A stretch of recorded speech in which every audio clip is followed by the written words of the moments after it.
I still remember the afternoon sun warming the cobblestone path that curled through the heart of campus. Spring had just begun to stir the cherry blossoms awake, and Ryan's hand was folded into mine like a promise, soft, certain, unshakable. We weren't in a rush. University had gifted us a lull between lectures, and Ryan had insisted we use it for a proper walk, just the two of us. He was always like that, spontaneous, persuasive in a way that made resistance feel ridiculous. "I swear, this place looks better when I'm walking with you," he said, kicking at a loose pebble and flashing that lopsided grin. I rolled my eyes, but I smiled. That was the magic of him. Words that should have felt cheesy always sounded like the truth. We'd been together for nearly a year then. What began as a shared study group had slowly shifted into late-night tea breaks, library glances that lingered too long, and eventually, a confession over black coffee in the campus cafe. He was charming, but never in a rehearsed way. He listened, remembered, surprised me with small things. He once printed out a page from my favorite novel and left it tucked into my notebook, just because I'd mentioned it weeks before. So yes, I trusted him. Not because I was naive, but because he'd given me reason to. As we walked, he told me about his upcoming project in digital sociology. His group was meeting more often now, apparently, trying to get ahead of the deadline, he said. One name slipped out more than the others, Alina. Alina was my roommate. Loud, magnetic, the kind of person who turned mundane stories into theater. We weren't close, but we got along. She and Ryan had a few classes together, and it wasn't unusual for them to talk, study, even joke around when we all met in the common room. Still, that afternoon, I noticed something different. His voice softened when he spoke about her, almost as if he was trying not to say too much. I tucked the thought away. I'd never been the jealous type. And besides, we had this walk. We had us. Midway through our stroll, Ryan's phone buzzed. He glanced at the screen and quickly turned it face down in his pocket. "Everything okay?" I asked. Yeah. Just Samir being Samir," he shrugged. Samir was his best friend, loud, loyal, always pranking someone. But I'd seen the screen for a split second. That wasn't Samir's name. Still, I let it go. The silence between us grew. Not uncomfortable, but weighty. Like there were words waiting to be said, but neither of us knew how to say them. Or maybe just one of us didn't. "I miss when we used to do this more," I said softly. He nodded. "Things just got busy, you know?"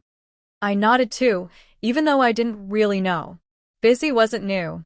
We'd handled stress before, assignments, exams, internships. But this kind of distance?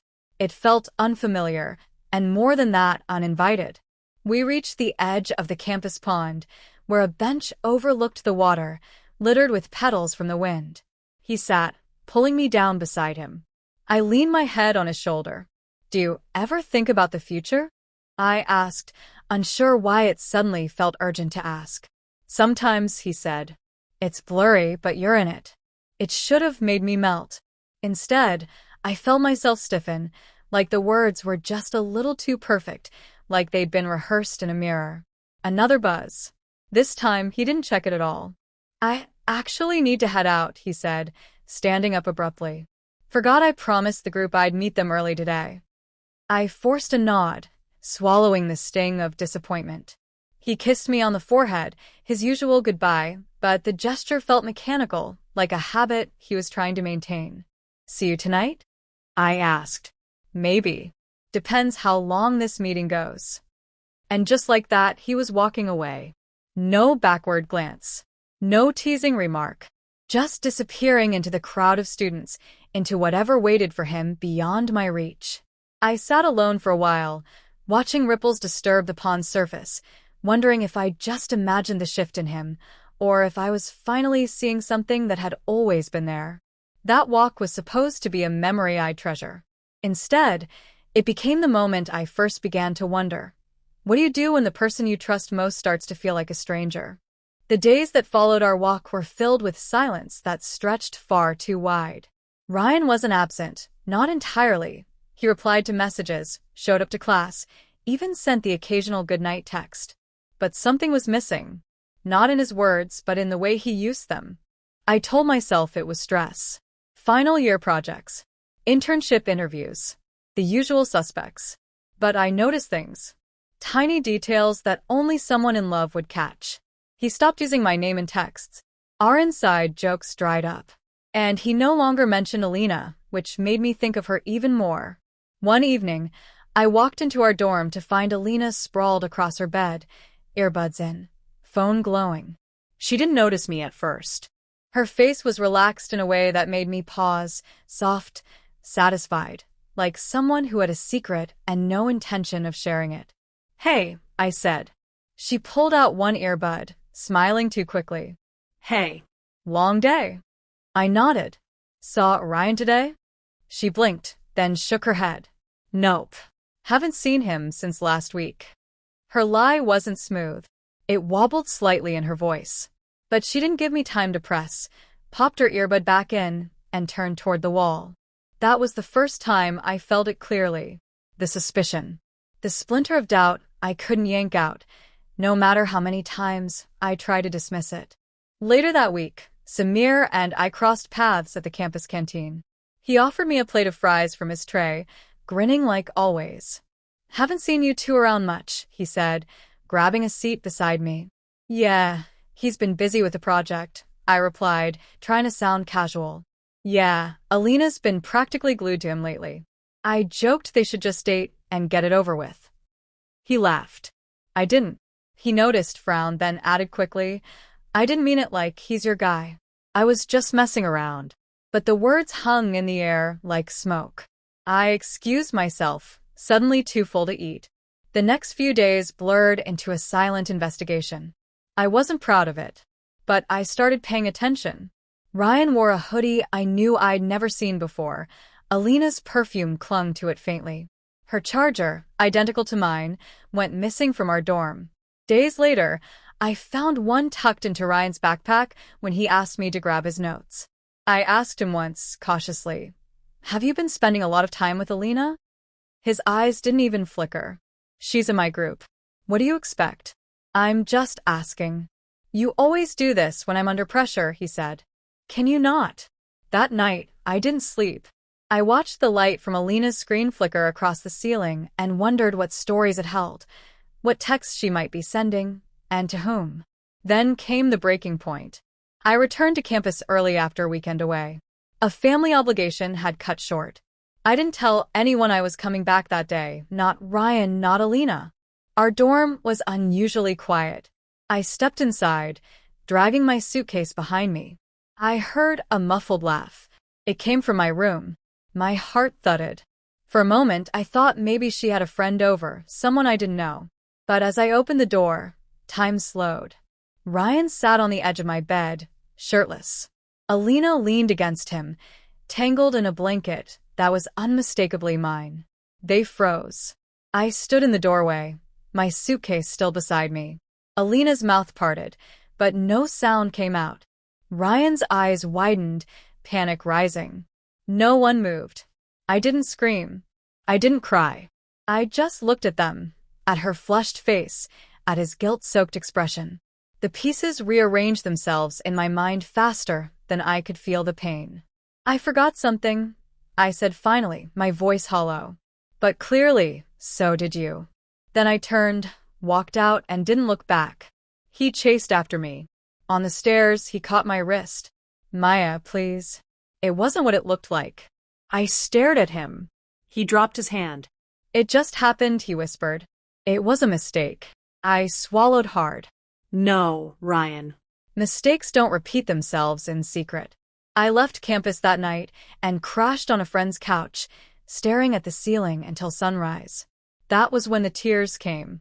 Not for him, but for the version of me who hadn't seen this coming. The days after that night moved with strange silence. The world didn't pause for heartbreak. Classes resumed, deadlines loomed, and the campus buzzed with its usual rhythm. But I felt like I was moving through fog, present, yet detached, like I was watching someone else's life from behind glass. Ryan tried at first. He sent long messages filled with apologies and half-explanations. "It didn't mean anything," he said. "You and I, all we were real." as if that somehow made the betrayal smaller, easier to swallow. But betrayal doesn't shrink. It sits heavy. It sharpens memory and turns softness into edges. I didn't respond. He waited outside my lecture hall once. Said he just wanted to talk. I walked past him without a word. Alina, on the other hand, disappeared quietly. Within 2 weeks, she'd switched dorm rooms and dropped out of our shared course. I never saw her again after that. There was no confrontation, no apology. Just absence. And maybe that was a gift. Grief doesn't look like people think it does. I didn't sob into my pillow for days. I didn't burn his pictures or scream into the wind. Instead, I started making my bed every morning. I ate my meals on time. I studied harder. I listened to sad songs without skipping the lyrics. I let the ache wash through me instead of pushing it away. Eventually, I found my way back to myself. There was a strength in survival I hadn't known I possessed. The girl who once bent herself into softness for someone else learned how to stand tall, even if it hurt. Especially when it hurt. I started writing in a journal every night. Not just about him or her or what had happened, but about who I was before and who I wanted to be now. I stopped romanticizing the idea of the one and began seeing love as something earned, not just promised. People often talk about closure like it's a conversation, a final moment of clarity. But for me, it came slowly, in pieces, folded laundry, morning sunlight on my desk, the way I started laughing again without flinching at the sound. Months later, during a quiet weekend, I visited campus alone. It was near the end of the term, and the walkways were nearly empty. I found myself back at the path where Ryan and I once walked, hands entwined, dreaming of forever. The trees still bloomed the same way. The breeze still carried the scent of wet grass and crushed petals. But everything felt different. Not because the world had changed, but because I had. I sat on the same bench by the pond and closed my eyes. There were no flashbacks. No cinematic montage of our moments together. Just stillness. And peace. I opened my journal and wrote one sentence. Forgiving him isn't the same as forgetting me. And I meant it. He was a chapter, not the book. She was a lesson, not the story. What they did broke something, yes. But it also uncovered something deeper. My own resilience. My ability to walk away when staying meant losing myself. I'm not bitter. I'm not waiting for karma or closure or some neat ending where they regret it all. Maybe they do. Maybe they don't. It's not mine to carry anymore. I carry myself now. To anyone listening who's been cheated on, lied to, made to feel small for trusting someone, let me say this. It's not your fault. You weren't too much or not enough. You didn't misread love. You believed in it. And there's nothing wrong with that. But believe in yourself more. Because healing isn't loud. It doesn't always look like cutting people off or posting cryptic quotes. Sometimes, it's as quiet as choosing peace over closure. As subtle as walking the same path again, this time alone, and realizing you're not lonely. You're free. And freedom? It's the kind of love that never cheats, never lies, and never leaves you questioning your worth.